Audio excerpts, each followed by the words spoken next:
Guys, welcome back. स्वागत है आपको अपने चैनल कैरी प्लस में। मैं शिवम राठौर आज आपके लिए न्यू चैप्टर नंबर 6 ट्रायंगल त्रिभुज को डिस्कस करूंगा।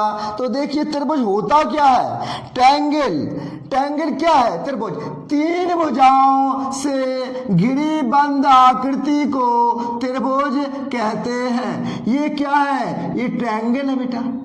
ये तीन भुजाओं से बंद घिरी हुई आकृति को त्रिभुज कहते हैं। मैं अगर यहाँ डेफिनेशन लिखूं ट्रायंगल की, तो ट्रायंगल की डेफिनेशन क्या होगी, समझे?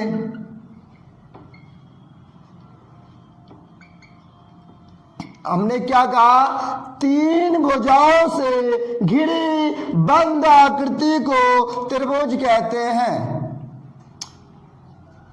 तो देखो यहां लिखे हम तीन भुजाओं से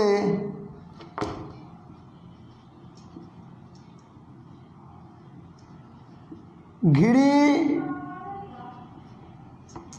बंद आकृति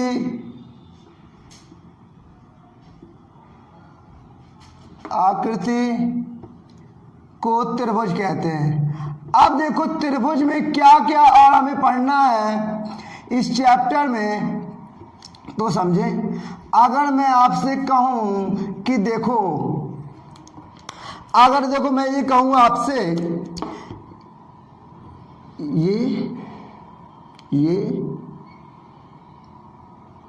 ये बताइए त्रिभुज है क्या?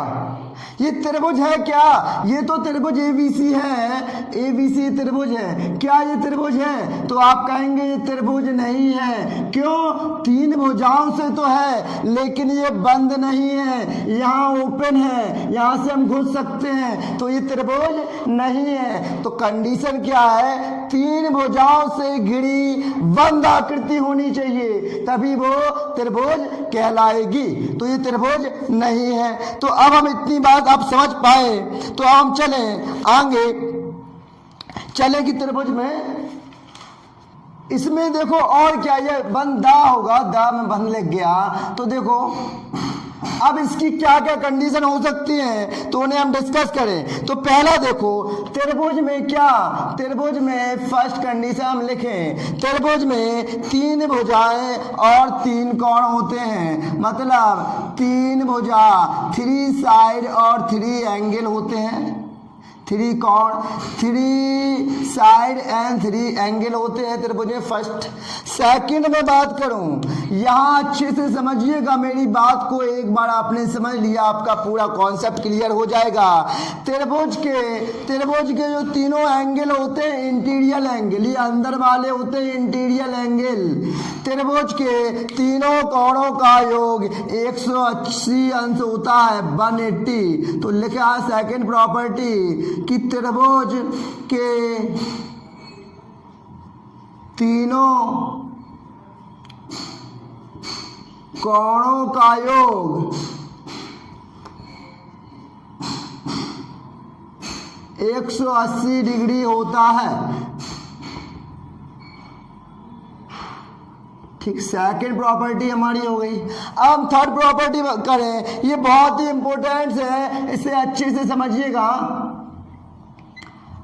ठीक, अब थर्ड प्रॉपर्टी से अच्छे से ये समझें। देखो मैं एक ट्रायंगल बना रहा हूं, अगर मैं एक ट्रायंगल बनाऊं तो समझें इसे। ये मान लो 5 है, ये 4 है, ये 3 है, ये 3 है, ये ए बी सी, ये ट्रायंगल है। अब थर्ड प्रॉपर्टी की बात करें तो समझें कि त्रिभुज के दो भुजाओं का योग तीसरी भुजा से हमेशा बड़ा होना चाहिए। तो समझो पहले इसको क्या है कि त्रिभुज की दो भुजाओं का योग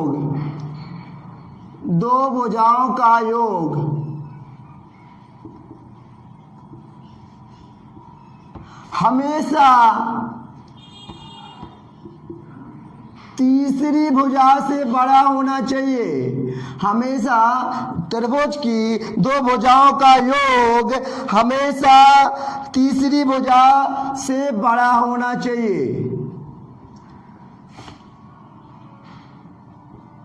बड़ा होना चाहिए। अब हम इसको चेक करें क्या, तो देखो दो भुजाओं का योग देख चेक करें। देखो 4 और 3, 3 और 4 कितना हो जाएगा, 3 और 4 कितना हो जाएगा, 7 हो जाएगा। ये दो भुजाओं का योग तीसरी से बड़ा है, हाँ त्रिभुज बन सकता है। 4 और 5 ले लें, 4 + 5 कितना होगा, 9 होगा। 9 बची कुची भुजा कौन है, 3, ये बड़ा हो रहा है।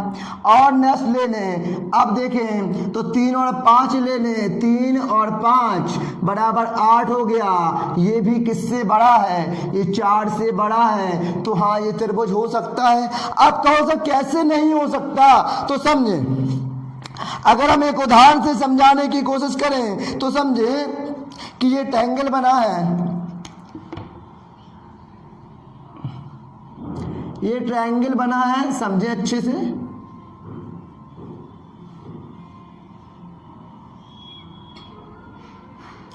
अच्छे से समझाएं आपको।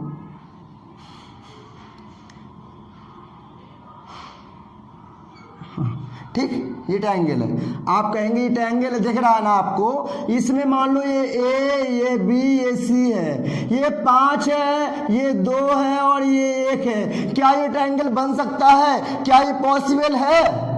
तो आप चेक कर लें क्या ये बन सकता है कि नहीं। जो बनाया है मैंने बन सकता है। अब देखो कहा हमने त्रिभुज की दो भुजाओं का योग हमेशा तीसरी भुजा से बड़ा होना चाहिए। तो हम चेक करें तो देखो 5 और 2, 5 और 2 तो क्या हो जाएगा, देखो 5 और 2 क्या हो जाएगा, 7 हो जाएगा। 7 है, 1 से बड़ा है, हाँ बन रही है। अब इसको करें 5 और 1, 5 और 1, 5 और 1 6 हो गया। और 6 किससे, 6 हमारा 2 से बड़ा है, हाँ बन सकता है। लेकिन क्या 2 और 1, 2 और 1 कितना हो रहा है, 2 और 1 3 है। क्या ये 5 से बड़ा है, 5 से बड़ा है, तो कहेंगे 5 से बड़ा नहीं है, तो ये ट्रायंगल नहीं बन सकता, तो ये ट्रायंगल नहीं बन सकता। अब मैं यहाँ अगर बताऊँ आपको, यहाँ बना के दिखाऊँ तो समझें तो कैसे बने। देखो 5 है तो 5 मान लो इतनी बड़ी रही होगी, 5 इतनी बड़ी रही होगी, इतनी रही होगी 5।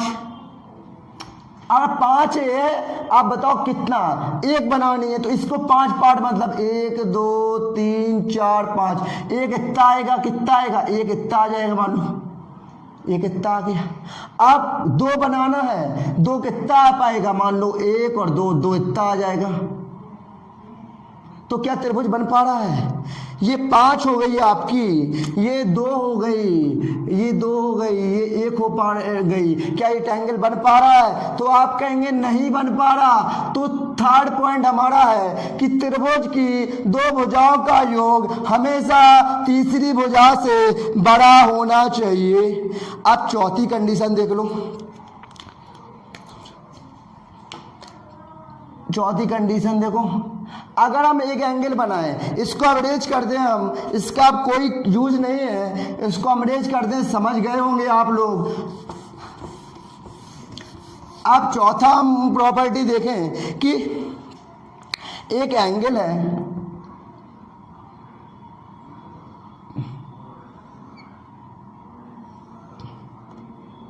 ये मान लो ए बी सी, ये 120 हो गया, ये 35 हो गया, मान लो ये 25 हो गया, ठीक है, तो हो गया ठीक।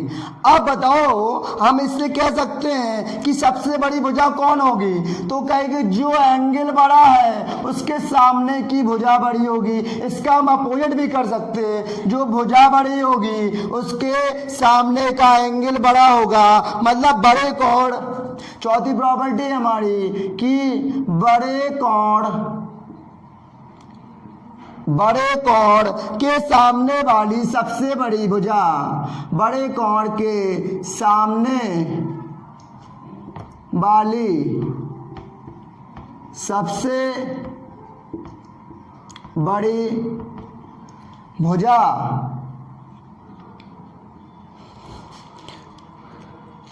सबसे बड़ा कोण के, देखो ऐसे करो, बड़े कोण के सामने वाली सबसे बड़ी भुजा होती है। इसका मीन समझ रहे हैं आप? इसका मीन से अगर ये सबसे बड़ी भुजा है तो इसके सामने सबसे बड़ा कोण है तो इसकी सबसे बड़ी भुजा होगी। तो ये हमारे 4 प्रॉपर्टी हो गई। टाइप्स ऑफ ट्रायंगल के प्रकार, देखो आपको हम बताएं तो मोस्टली क्या है कि देखो समबाहु त्रिभुज, समद्विबाहु त्रिभुज और विषमबाहु त्रिभुज, इक्विलेटरल ट्रायंगल, आइसोस्केल ट्रायंगल और स्केलिन ट्रायंगल क्या होते हैं। देखो समबाहु त्रिभुज में तीनों भुजाएं बराबर होती हैं और इनके तीनों एंगल बराबर होते हैं। अब ये बताओ हमें, तब ट्रायंगल के तीनों कोणों का योग 180 होगा। अगर तीनों बराबर है तो 3 से भाग दे दें तो कितना निकल के आएगा? 60 डिग्री। तो हम कहेंगे कि इक्विलेटरल ट्रायंगल के नाम ही निकल के आ रहा है इक्विलेटर। इक्वल मतलब भुजाएं भी इक्वल और एंगल भी इक्वल, इसके 60 हो जाएंगे। तो इसके हम लिखेंगे कि इसकी समबाहु त्रिभुज की तीनों भुजाएं बराबर होती हैं। क्या होती हैं? तीनों भुजाएं बराबर होती हैं। हम लिखें, देखो तीनों क्या होती है? इसकी साइड इक्वल होती हैं। तीनों भुजाएं तथा कोण बराबर होते हैं, मतलब इसकी साइड भी इक्वल होंगी और एंगल भी इक्वल होंगे। नाम ही से आपको क्लियर हो रहा है इक्विलेटरल ट्रायंगल, समबाहु त्रिभुज। अब सेकंड पे हम करें समद्विबाहु त्रिभुज। इससे स्पष्ट हो रहा है, दु मतलब दो। इसकी क्या, देखो दो भुजाएं इक्वल होती हैं। इसका जैसे हमने इसका बताया तो मान लो ये हमारी सब 3 थी तो सारी तीनों भुजाएं इक्वल थी। अब इसमें क्या, दो भुजाएं इक्वल हैं, मतलब 3, ये 3 है लेकिन ये 4 है। तो क्या समद्विबाहु में क्या दो भुजाएं इक्वल? अब देखो ये सामने की भुजा तो दो कोण भी इक्वल होंगे, मान लो ये 50 है, ये 50 है और ये आपका 80। तो इसकी डेफिनेशन क्या बन जाएगी कि इसमें दो भुजाएं बराबर होते हैं। कितनी भुजाएं? और दो कोण बराबर हो जाएंगे। दो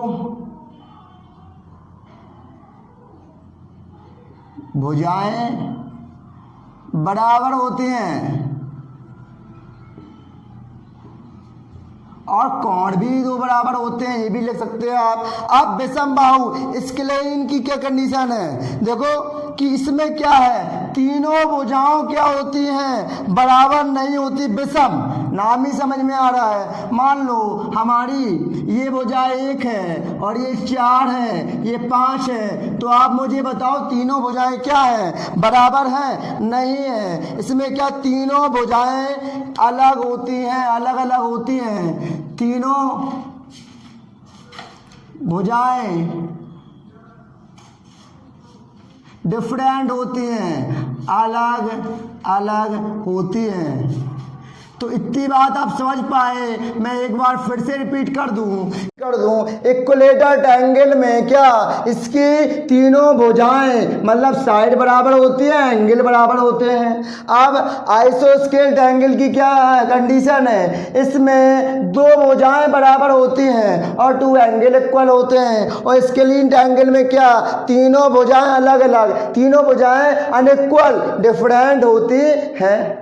समझते हैं, आपको समझाएं समरूप और सर्वांगसम क्या होता है, कि सर्वांगसम और समरूप को आप कैसे पहचानेंगे। आप लोग बड़े कंफ्यूज हो जाते हैं कि सर्वांगसम और समरूप क्या है। समरूप नाम से ही स्पष्ट हो रहा है, सम मीन्स समान, रूप मीन्स आकार। जिसका आकार समान हो वो क्या कहलाएगा? समरूप। समान रूप, इसका अर्थ ही निकल रहा है समरूप का, समान रूप। क्या, इसका रूप समान होना चाहिए तो वो समरूप होगा। कैसे, मैं समझाने की कोशिश करूं। देखो ये आपके क्या है, सर्किल वृत्त बना है, ये रूप में क्या है, समान है ना। ये मान लो ये आपकी त्रिज्या एंगल मान लो ये 2 सेंटीमीटर का है, ठीक। मान लो ये आपका 3 सेंटीमीटर का है, ये 2 सेंटीमीटर का है, ये 3 सेंटीमीटर का है, ठीक। ये मान लो 3, ये 4 का है, ये बड़ा है ना, और ये 2 सेंटीमीटर का है। तो बताओ तो क्या कहेंगे, इनकी त्रिज्याएं क्या हैं, अलग अलग। इनकी तो तीनों की सेम है, इनकी अलग अलग है, पर ये सारे वृत्त आपके क्या है, समरूप है। रूप इनका क्या है, समान है। रूप क्या है, समान है। अगर मैं छोटे शब्दों में आपको समरूप की डेफिनेशन लिखूं तो समझें, समरूप समरूप क्या होते हैं कि समरूप आकृति का आकार एवं बनावट हमेशा बराबर होती है। समरूप आकृति का आकार एवं बनावट, समरूप आकृति की आकार, समरूप आकृति की आकार एवं बनावट हमेशा बराबर होती है, हमेशा बराबर होती है। ये जरूरी नहीं है कि उनकी मापें बराबर हों, ये जरूरी नहीं है उनकी त्रिज्याएं बराबर हों। चाहे आप ये आयत बना लें, ये क्या है, इनकी मापें बराबर नहीं है। मान लो ये 3 का है, सब है, और ये 5-4 का मान लो, तो क्या है, हमने कहा कि इनकी क्या हो, समरूप आकृति का आकार एवं बनावट बराबर होती है। ये जरूरी नहीं कि उनकी मापें क्या हो, बराबर हो। अब लिखेंगे ए जरूरी नहीं है कि उनकी मापें बराबर हों, मापें बराबर हों। देखो इनकी त्रिज्या क्या हो, 2 है, 2 है, 4 है, 3 है, 2, लेकिन सारे ये समरूप है कि उनकी मापें बराबर हो। क्या इनकी रेडियस बराबर है, नहीं है, इसकी 3 है, इसकी 4 है। मैं छोटी सी एक बात कहूँ, मैं छोटा सा एक बात कहूँ, ये माइट एंगल है, ये आपको दिख रहे हैं, इस सारे आपको ट्रायंगल दिख रहे हैं ना, इस सारे आपके समरूप हो जाएंगे। इनका रूप क्या है, समान है। अगर मैं इसमें सर्वांगसम की बात करूं, सर्वांगसम ऐसे होंगे, इनका क्या होगा, इनकी सर्वांगसम, इनकी सर्वांग समान होनी चाहिए। इनकी आकार, बनावट और मापें सब बराबर होनी चाहिए। जैसे कि मैं कहूँ ये हैंड, अपना ये हैंड है, ये इस पे हम दूसरा हैंड रख दें तो ये पूरा छिप जाता, कुछ नहीं दिखता, तो ये क्या है, ये सर्वांगसम होंगे। अगर मैं ये कहूँ, मान लो ये आपका मार्कर है, ये मार्कर, इसकी आपको शैडो दिख रही है, शैडो क्या हो सकती है, बड़ी छोटी हो सकती है, तो किसका रूप होगी, तो कहेंगे समरूप का होगा, बराबर। अगर ये जितना है इतना इतना इसकी शैडो बनी, सेम तो बनती नहीं है, आपको पता है कि दिन और रात के पीछे गड़बड़ जाती है। अगर सेम बने तो वो सर्वांगसम होंगी। अगर मैं समझाने की बात करूं तो देखो, तो आप अच्छे से समझें कि ये ट्रायंगल है दोनों, ठीक। अगर ये ट्रायंगल है, अगर इस पे ये वाला है, अगर इस पर ये वाले को मैं इस टाइप में रख दूं तो पूरा छिप जाता है, तो ये क्या है, तो ये आपका सर्वांगसम है। सारे अंग इसके क्या होने चाहिए, समान होने चाहिए। तो अब देखो, इसको समझे अच्छे से। अब इसमें क्या है, सर्वांगसम में मैं लिखूं तो देखो, सर्वांगसम, सर्वांगसम, अब सर्वांगसम के लिए मापें का बराबर होना आवश्यक है। सर्वांगसम के लिए मापों का बराबर होना, मापों का बराबर होना आवश्यक है। जैसा कि आप चित्र में देख रहे होंगे, देखो है आप जैसा कि चित्र में देख आवश्यक है, जैसे ये 3 है तो ये भी 3 हो, ये भी 3 हो, ये भी 3 हो, तब ये सर्वांगसम होंगे सब। अगर ये सारे 3 हैं तभी ये क्या सर्वांगसम की प्रॉपर्टी को सेटिस्फाइड करेंगे, सारे 3 हों। अगर मान लो ये 3 अगर ये सपोज लो 2 हो जाए तो ये सर्वांगसम क्या होंगे, नहीं होगा, ये सर्वांगसम नहीं होगा। सर्वांगसम के लिए बताया हमने सेम होना चाहिए। जैसे आपका ये हैंड है और इसको छिपा दे तो ये सर्वांगसम। आपका ये क्या ईयर कान है, ये का दोनों क्या है, सर्वांगसम है। छोटा बड़ा अगर हो जाए व्रत में तो ये समान रूप हो सकते हैं। अब इसका में एक पॉइंट बहुत इंपॉर्टेंट लिख रहे हैं, वो आपको पता होना चाहिए। तो इतनी बात आपको समझ में आ गई। अब हम इसको इरेज कर दें थोड़ा, एक पॉइंट लिख रहे हैं, इसको समझें, बहुत ही इंपॉर्टेंट पॉइंट है बेटा। देखो हम अगर कहें कि सर्वांगसमता और समरूपता में संबंध, सर्वांगसमता और समरूपता में संबंध, समरूपता में रिलेशनशिप क्या है ये समझ लो। देखो हम ये बात आपसे कहें कि यदि 2 त्रिभुज आप ये मान लो ये क्या है, अगर मैं इसमें कहूं अगर ये क्या सभी समरूप, क्या सभी समरूप सर्वांगसम हो सकते हैं कि नहीं। देखो ये समरूप है, ये समरूप है, ये सर्वांगसम भी तो है। देखो ये सर्वांगसम भी तो है, ये 2 2 2, ये आपको सर्वांगसम भी तो दिख रहे हैं। अब मैं एक पॉइंट लिख रहा हूं तो समझे कि यदि 2 त्रिभुज आपस में सर्वांगसम है, यदि 2 त्रिभुज या कुछ भी समझ लो आपस में अगर ये सर्वांगसम है तो ये समरूप की प्रॉपर्टी को फॉलो करेंगे ही। यदि 2 त्रिभुज आपस में सर्वांगसम है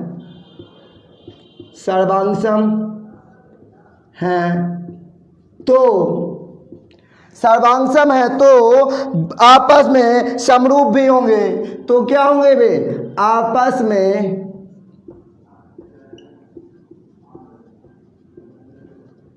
समरूप भी होंगे, आपस में वो समरूप होंगे। यदि 2 त्रिभुज आपस में समरूप है, अगर मान लो ये 2 त्रिभुज आपस में क्या है, ये समरूप है, 3 और 4 समरूप है, हाँ, लेकिन ये सर्वांगसम नहीं हो सकते। अगर ये सर्वांगसम है तो समरूप हो सकते हैं, लेकिन देखो ये समरूप है तो सर्वांगसम है क्या, नहीं है, क्योंकि इसकी रेडियस अलग अलग है। तो हम लिखेंगे यदि 2 त्रिभुज आपस में, यदि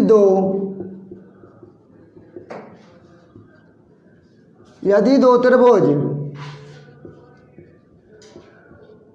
आपस में क्या है कि आपस में समरूप हों। देखो 3 ये वाला 4 समरूप है, हाँ, तो जरूरी नहीं है कि वो समरूप वो क्या होंगे कि सर्वांगसम भी होंगे, सम भी होंगे। तो मेरी बात समझ पाए हैं आप, मैंने ये लिखा है, बहुत इंपॉर्टेंट पॉइंट है कि देखो यदि दो मान लो आयत या वृत्त अगर सर्वांगसम है तो वो समरूप होंगे। अगर इससे देखो, अगर वो 2 वृत्त समरूप है, ये समरूप है, क्या सर्वांगसम हो सकते, नहीं हो सकते, क्योंकि सर्वांगसम में क्या होना चाहिए, सभी अंग समान होना चाहिए। क्या सभी अंग या अंक क्या हो, समान हो। मैंने बताया आपको, बिल्कुल थोड़ी भी आपको अगर छोटा बड़ा होगा तो वो सर्वांग सम नहीं होगा। समरूप को आपको पता है इस चिन्ह से डिफाइन करते हैं, सर्वांग सम या बराबर को इस चिन्ह से डिफाइन किया जाता है। ठीक है, अब मैं एक बार फिर से आपको बता दूं कि ये चैप्टर बहुत ही इंपॉर्टेंट है आपके लिए। तो आपको समझ में आया होगा, समरूप और सर्वांगसम, समरूप में क्या हो, समान रूप हो, सर्वांगसम में सभी अंक बिल्कुल समान हो, एज इट इज। जैसे हैंड ये है, ये रख दे तो पूरा छिप जाए हमने, और इसमें आप क्या छोटा बड़ा कुछ भी ले सकते हैं। जैसे मान लो आप, मैं एक छोटी सी बात कहूँ कि मेरा ताजमहल है, ताजमहल का छोटा सा पिक्चर है, एक बड़ा बहुत बड़ा पिक्चर बना, पिक्चर दोनों एक इतना सा एक बड़ा पिक्चर है, तो दोनों क्या होंगे, समरूप होंगे, लेकिन सर्वांग सम नहीं होंगे। ठीक है, चलो आज का सेशन यहीं तक रखते हैं। तो आज का सेशन आपको कैसा लगा? अगर अच्छा लगा हो तो लाइक जरूर कीजिएगा, जो चैनल पर नए हो चैनल को सब्सक्राइब कर ले, बेल आइकन पर प्रेस जरूर कर ले, जब भी कोई वीडियो अपलोड हो तो आप तक नोटिफिकेशन पहुंच जाए। और घर पर रहे, stay safe, stay home. Thank you, thanks for the class.